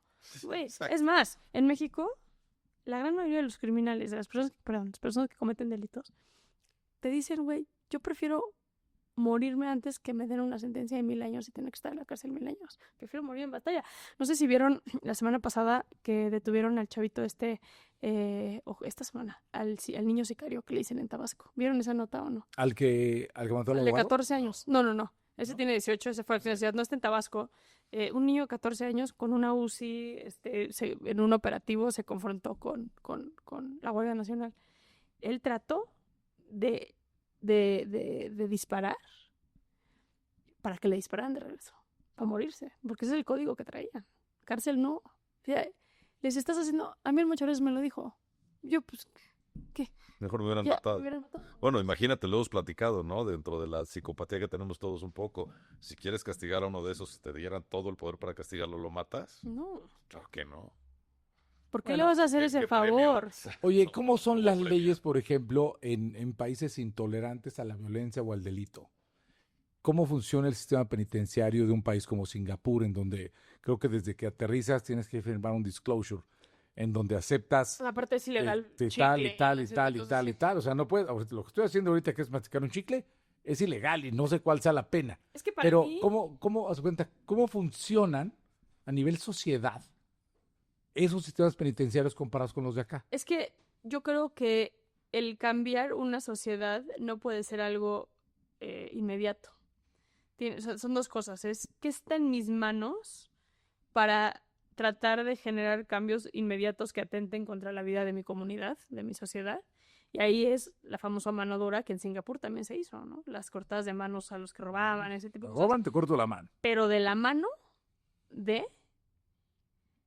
educación, mejora, todo esto. Entonces hoy, Una cura, no de un paliativo. justo, pero uno es impacto mediano y a largo plazo y otro es mediano de manera inmediata. Eso es lo que creo que está faltando también en El ¿Cuál Salvador. pones primero? ¿El de corto plazo que tenga impacto No, social de tienes corto que hacer, plazo? o sea, si tienes un problema, Tienes que hacer así a ver, primero. si tienes un problema donde está en riesgo tu comunidad, como en México, o implementas una mano dura para tomar De inicio. control, Sí, para tomar control, güey, de las cosas, pero paralelo a un proyecto de prevención importante. No le es conviene al correcto Estado. hacer uno sin el ¿Vale? otro, ¿no crees? No le conviene. No es correcto. Digo, México, economía número 12, pudiéramos estar hablando. Creo que le convendría tremendamente desde todo punto de vista. El problema que tienes en México, yo creo, es la corrupción. Y al momento, y lo saben, esta famosa reforma, no nos vamos a meter ese tema, pero esta famosa reforma judicial de México, güey, todo el mundo sabe que el problema no está en lo judicial. O sea, no, el juez recibe la carpeta ya integrada. Atrévete a hacer las reformas contra las fiscalías. A ver Oye, qué tanto le vas a exactamente meter lo que mano te iba a ahí, decir. güey. ¿Cómo Ahí haz no le cuenta? vas a meter porque ahí está la corrupción, ahí está tú. ¿Cuál es el proceso para un delito? O sea, ¿cuál es la primera parte? Es cuando voy en mi coche y de repente, ¡pum!, me levantan por lo que sea la policía de investigación, la Guardia Nacional, lo que tú quieras. Voy en mi coche así tranquilamente y algo me pasa. ¿Cuál es el proceso de ahí hasta que me encarcelan? Porque hay muchas partes del Poder Judicial. Primero es el que te levanta, luego creo que es el Ministerio Público y hasta después son los jueces. Pues depende, en lo penal Hablando de lo penal nada sí, más. En lo Sí. penal depende cómo te levanten, ¿no? Si te levantan cometiendo el delito, por ejemplo, Ujú. si te levantan porque ya traen una investigación, Sí. o digo, si hay o no hay una orden de aprehensión. Entonces, desde ahí depende en cómo te levantan. Si hay una orden de aprehensión, te pueden llevar directo al reclusorio y no te tienen que presentar casi. Si tienes... No pasas por Ministerio Público si ya hay una carpeta de si investigación. ya está la orden de aprehensión, o sea, si un juez dijo, este güey hay que detenerlo, ya, güey, directo. Si hay una carpeta de investigación, hay una orden de presentación, digamos, como tal, pues tienes que ir. Y ahí es donde también luego te dicen, no, vienes nada más a declarar eso, aquello que viste o lo que sea. Y ahí luego los atoran y es cuando están ya ahí como disque testigos. ¿Dónde están y les todas meten. esas trabas? No, en todos lados. ¿Qué partes? Desde que te agarran a cuánto me puedes dar para que yo te suelte. Sí, pero son distintos. A ver, ¿se acuerdan del super? ¿Cuáles las reglas? Es que depende. De entrada, yo nunca voy a estar a favor de la corrupción, entonces no arreglas ninguna, ¿no? O sea, es... O sea, eso, ¿cuál corriges como sistema para que, digamos, los filtros sean los correctos y que la gente que llega a las cárceles Las fiscalías. sea realmente gente que merece estar en la cárcel? Tienes que arreglar las fiscalías. En todo, desde la policía de investigación hasta llegar al juez, güey. Ministerios públicos, abogados, defensores de oficio, toda la cadena, digamos, la tienes que arreglar ahí. Ahí es donde todo está mal, desde cómo integran una carpeta de investigación, desde cómo te sacan información para hacer una declaración, desde el momento que te presentan, que te detienen y el tiempo que pasa para que te presenten o te lleven al reclusorio. O sea, toda esa cadena, digamos, de custodia, es donde pasan todo lo que está mal. Entonces lo que termina pasando en todos lados, ¿eh? O sea, desde... Y más que cómo, porque quizá la ley no esté tan mal, es quién, ¿no? Sí, y el cómo también, porque luego, sí, la ley, yo soy de la ley que México es el país de las leyes, ¿no? O sea, todo es, todo es Es que te lleva la bonito corrupción de nuevo. O sea, en- si tú en siguieras papel. la ley como debe de ser, de verdad que funcionaría bien. No es que esté tan... Bueno, hoy en día ya no se sabe por qué hay demasiadas leyes nuevas y demasiadas cosas ya raras, ¿no? Pero la ley no es que estuviera tan mal. O sea, era un tema de la aplicación de la ley. Como Que todo nos está chueco y todo está dijo corrupto. alguien alguna vez, el problema no es el martillo, es la persona Que lo está cargando. lo que está cargando, exactamente. Exacto, sí. Saskia, en el proceso de privación de libertad de una persona que tiene mucho tiempo o que va a morir en prisión, ¿cómo planeas su ausencia? Me imagino que, pues, tú lo dijiste hace un rato, muchos de los familiares lo olvidan porque dicen de alguna manera que tú te lo buscaste, pero no deja de tener un significado familiar el hecho de que tú representas algo. ¿Planean de alguna forma estas personas que de alguna forma ya piensan distinto, que tienen muchos años? No. O sea, No, ¿se y nadie. resigna? ¿Se resignan y ya? Es que aquí estoy, ya lo que tuve ya no lo voy a tener. En fin, ya no me viene a ver. O sea, como que no hay Ya me voy a morir aquí solo y ya. conciencia. No hay esta conciencia, por eso la pena de muerte no funciona. Porque no hay esta conciencia de sí voy a terminar en la cárcel. Es más un impulso que un proceso racional. No nada más eso, pero la realidad es que la falla en el sistema de justicia penal en este país, si el 94% de los delitos no se denuncian, si lo ves desde un lugar económico, pues 9 de cada 10 cosas que yo haga no me van a agarrar. ¿Sabes? Entonces, la gente está en la cárcel, se ve tan distante a que eso les pueda pasar, que ni ahorran, ni planean, ni tienen un plan de acción, ni nada. No estoy hablando de delincuencia organizada de grandes capos. Sí. No estoy hablando del delito del foro común, porque creo que delincuencia organizada son otros temas. Pero no hay esa planeación, no hay esa conciencia de esta va a ser mi realidad mañana. No la hay. Son muy pocos las personas que yo he entrevistado que te dicen, sí, yo sabía que iba a terminar aquí. La mayoría te dicen, jamás pensé que Y me gustaría decirle algo a mi hijo que tiene 5 años y voy a estar aquí 40.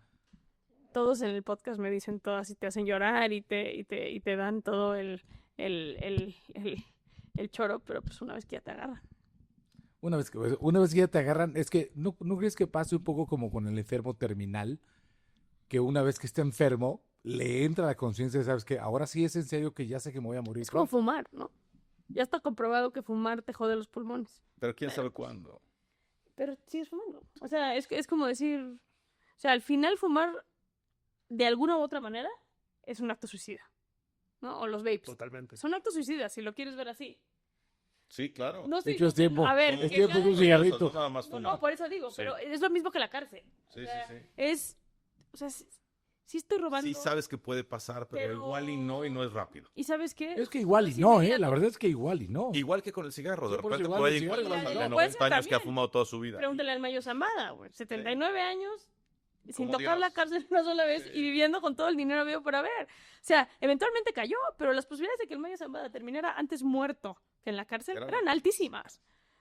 Entonces, Rompió los momios de Las Vegas, seguramente. claro, eso mismo con decir esta última Cuba. Sí, tengo un problema de alcoholismo, pero es la última Cuba. Sí, hasta que te dicen que tienes cirrosis, compañero. Claro. Ahí ya no hay una última Cuba, ya valió. La cárcel es eso.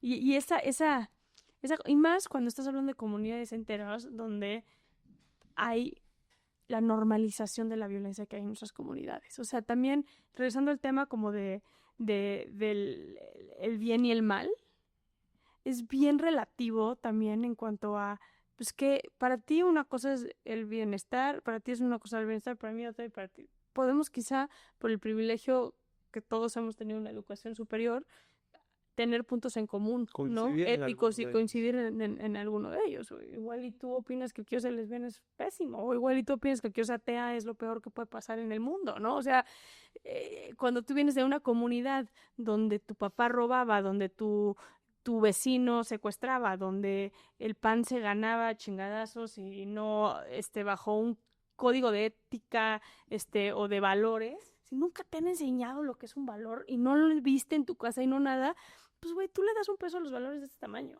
Si en tu casa todo el día tu papá te dijo la honestidad en mi casa, ¿no? En mi casa no se podía hacer media mentira. Bebé, mi papá es lo peor que le puedes hacer. O sea, podías hacer todo menos mentir. Y, Igual en mi casa. o sea, la mentira era así como... No se vale. No se toleraba bajo ninguna circunstancia. Y fíjate, Háblale a una persona que... Tengo, por ejemplo, hay 2 mujeres en la cárcel que nacieron en una familia de secuestradoras, las Polanco, las famosas Polanco. Y ella lo que te dice es como... Es que cuando ellas las agarran porque la banda de secuestradores lleva a una víctima a su casa. Y entonces yo, cuando las entrevisté para el podcast, les dije, pero a ver, o sea, ustedes sabían que estaba mal. Y era, sí, pero también era normal. O sea, crecimos desde chiquitas, mi papá diciéndonos, en esta casa me llamo Juan y en la de mañana me llamo Héctor. Y si te preguntan en la escuela a qué me dedico, van a decir que me dedico a carpintero, a contador, a... O sea, la mentira se educó en la casa, ¿no? Se cambiaban de casa, en la casa no era mentira. O si sí era mentira, no se veía como algo malo. Güey, mi papá me decía que lo hiciéramos. Y pues tener una persona ahí en el cuartito que no podemos entrar. Si me están diciendo ahorita, oye, te vamos a dar 100,000 pesos para que saques a tu papá de la cárcel, justamente. Si nos ayudas a guardar este güey aquí 3 días.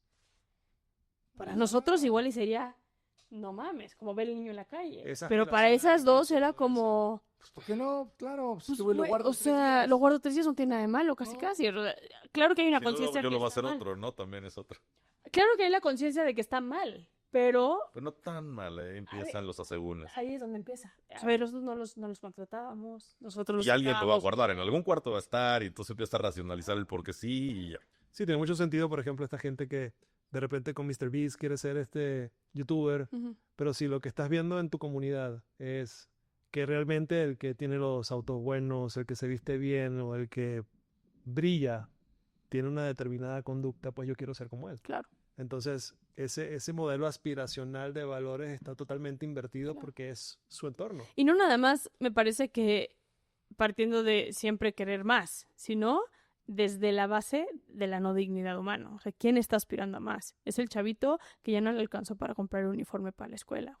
El chavito que lo molestan en la escuela porque tiene hambre y se queda dormido en el salón. Hay O el que el poco que perder zapato ahí. viene, claro, porque el zapato viene roto y ya lo molestan en la escuela porque sus zapatos están rotos, pero en casa ya no hay para comprar un zapato nuevo.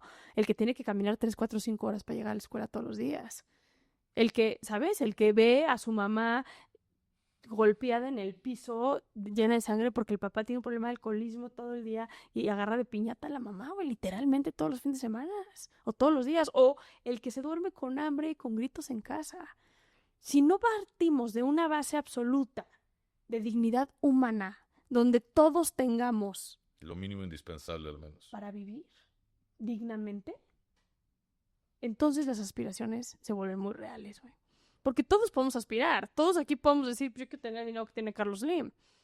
Yo no quiero fallar, no quiero estar angustiada por la renta del próximo mes. Claro, pero vivo en una zona padrísima, ¿no? O sea, todos podemos aspirar a más, sí, siempre y cuando esa base, La base esté se cubierta, pareja güey. y se cubierta. 100%. Sí, claro.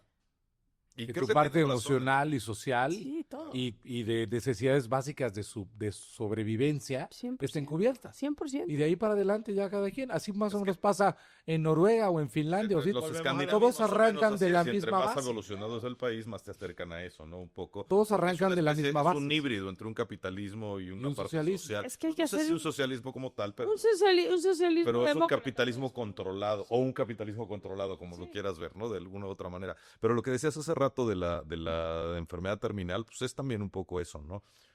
Hablabas de cuando planean, como el que se va a la cárcel, planean, pues planeas, pero ya, o sea, como que planear se vuelve un privilegio, ¿no? Ya que estás ahí. Claro.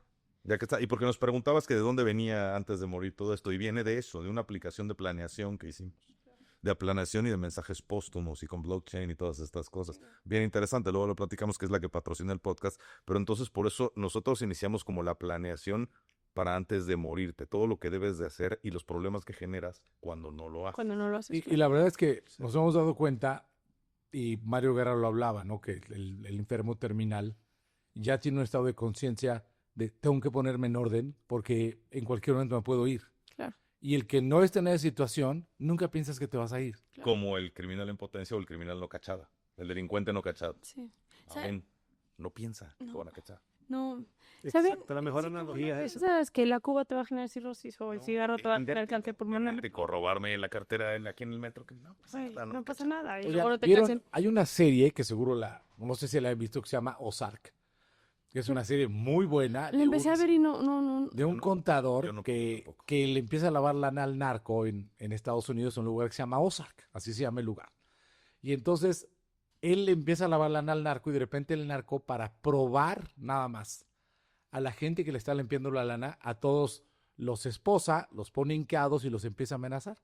Dice, me falta tanta cantidad de lana. ¿Tú qué dices? No, yo no tengo ni idea. ¡Pum! Lo mata. ¿Tú qué dices? No, el que se lo robó fue el güey que acabas de matar. No, pues a ti también, ¡pum!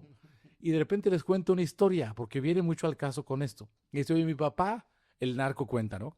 Tenía una tienda de conveniencia y teníamos a una que fungió como mi nanita durante 20 años y después la hizo la responsable de la tienda de conveniencia.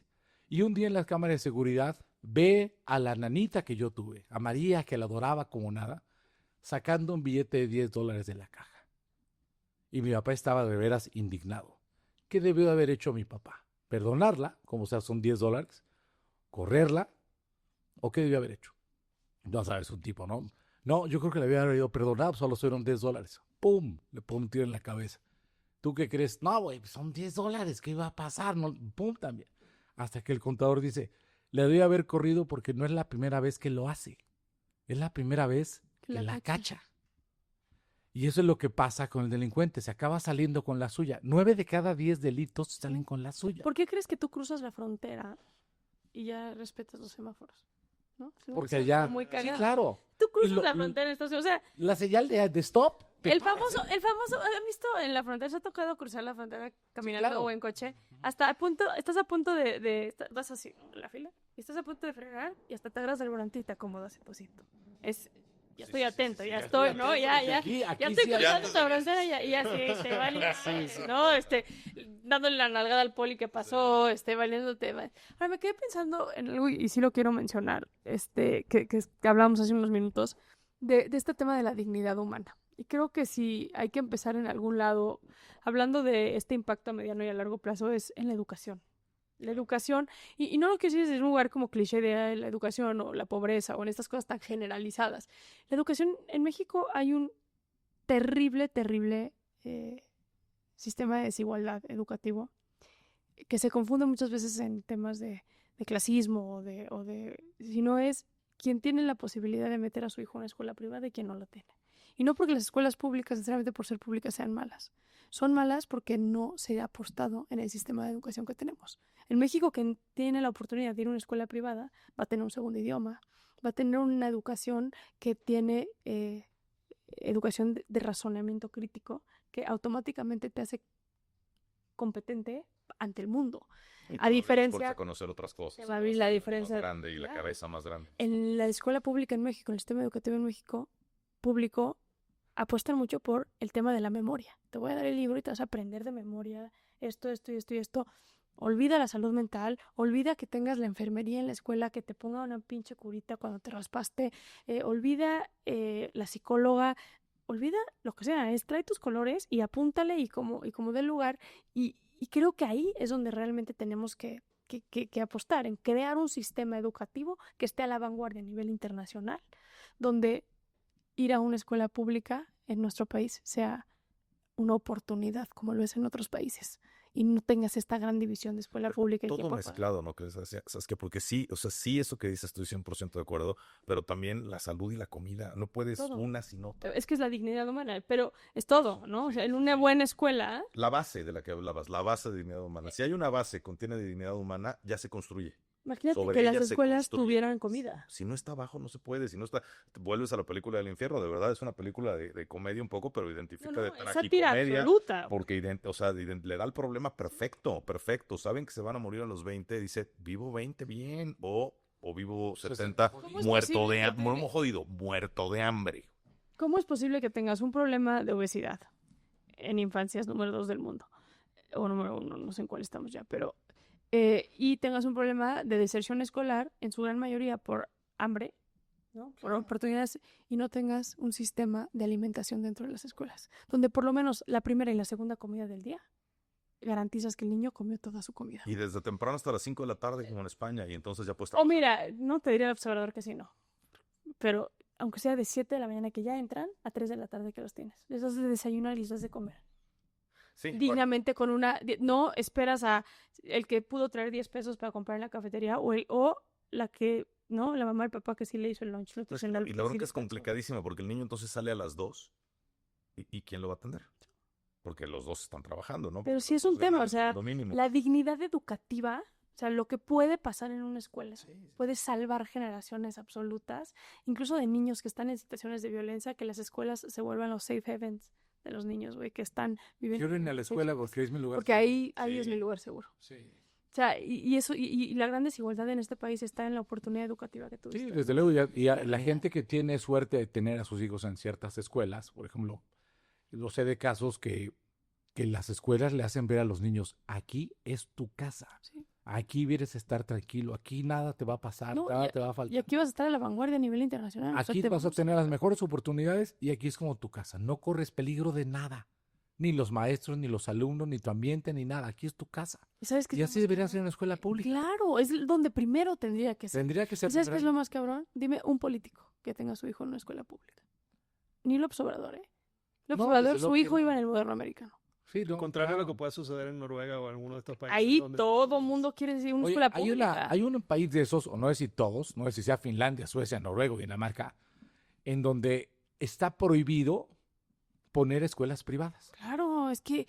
Y tienes que ir, o sea, para ser maestro de escuela, creo que necesitas una cantidad de capacitaciones y de requisitos increíbles. También para ser abogado defensor. Y vas a la escuela de o sea, no es de que voy a llevar a mi hijo a la escuela de allá que es la mejor. Es la más cercana, la que está en el la más condado. cercana de ti. Sí. Y todas son igual de buenas. Y no importa tu color de piel, nada ni la socioeconómica, no importa nada. Tú vas a la que te queda cerca. Y todos los maestros son los más capacitados de todos. Todo es gratis. ¿Sabes que ahí en Noruega, en Finlandia, en todos esos estados también o sea, tú puedes ser el abogado más chingón. Y puedes haber estudiado y puedes tener tu despacho. Pero que te inviten a ser un abogado defensor de oficio es el máximo honor. Aquí... Es lo que nadie eres abogado defensor de oficio porque ya no tuviste dos. Comienza con la policía, o sea, no sé cuánto gana un policía, pero de verdad ganan muy poco y te tienes que andar rifando la vida para que no salten a nadie por 15 mil pesos. O sea, eso también es parte del desgarramiento social, es eso. Es parte de la dignidad. Claro, y de la proporcionalidad de los salarios. Y mi trabajo va a ser darle seguridad y arriesgar la vida por ustedes. Me tiene que ir al menos arriba de la media. Al menos, porque si no, no vale la pena, no te haría sentido. En salario, en seguridad. Condiciones laborales, claro. Los uniformes, el que te den un uniforme bien planchado, con sus logos bien puestos, con las botas de combate, bien, no que tuviste que ir al mercado a comprar tu propio uniforme negro para ir. Pues ya ni hablar de dispara, ¿no? Porque entonces hay que pagar la bala, la pistola, si no está ya oxidada, y la preparación, además, y la educación, pero ¿cómo si ganas lo que ganas? La dignidad humana. Vivir. Conclusión, el origen del delito es la miseria. Y conclusión, qué depresión de podcast, amigos. Tristísimo, se llama O sea, Antes de morir. Ya no, pues entendí. Lo siento. O sea, voy a ir a llorar. O sea, a mi no te casa. gustó, amiga, saliste deprimida. No, a ver, me encanta platicar de estas cosas y creo que son importantísimos y las tenemos que afrontar, pero son Te temas vamos a bien hablar tristes, todo el güey. tiempo, ¿eh? O sea, te aventaste un monólogo casi. Perdónenme, No. disculpen. No seas mentiroso. ¿Sabes qué? ¿Sabes que aquí intentamos tratar de llevar una realidad a la cual evitamos hablar? Sí. Y nos ocurre muchísimo que a todos los lugares a donde vamos y tocamos este tema, particularmente el de la prevención o el de planificar, Sí. se nos cierran todas las ventanas precisamente porque la gente no no quiere quiere saber. hablar. Pero hay que concientizar el problema y de lo que hablamos, de la falta de planeación, de la falta de dignidad, de la falta pues, si no lo concientizas y hablas de De él. conciencia, exacto. A mí se me queda la frase que repetiste mucho hoy, que de veras me causó mucho impacto y se me hace que es una de las claves, si no es que la clave principal, es dignidad humana. Que a partir de ahí todo puede funcionar mejor hacia arriba. Si no tienes esa mínima de dignidad humana, está muy cabrón. No, es imposible. ¿Cómo le vas a hacer? Vete a Guerrero. ¿no? Vete Yo a- complementaría a Juan Manuel con la maldad es relativa. Sí, Nos encanta juzgar. La maldad es La relativa. maldad es relativa. sí. Exacto.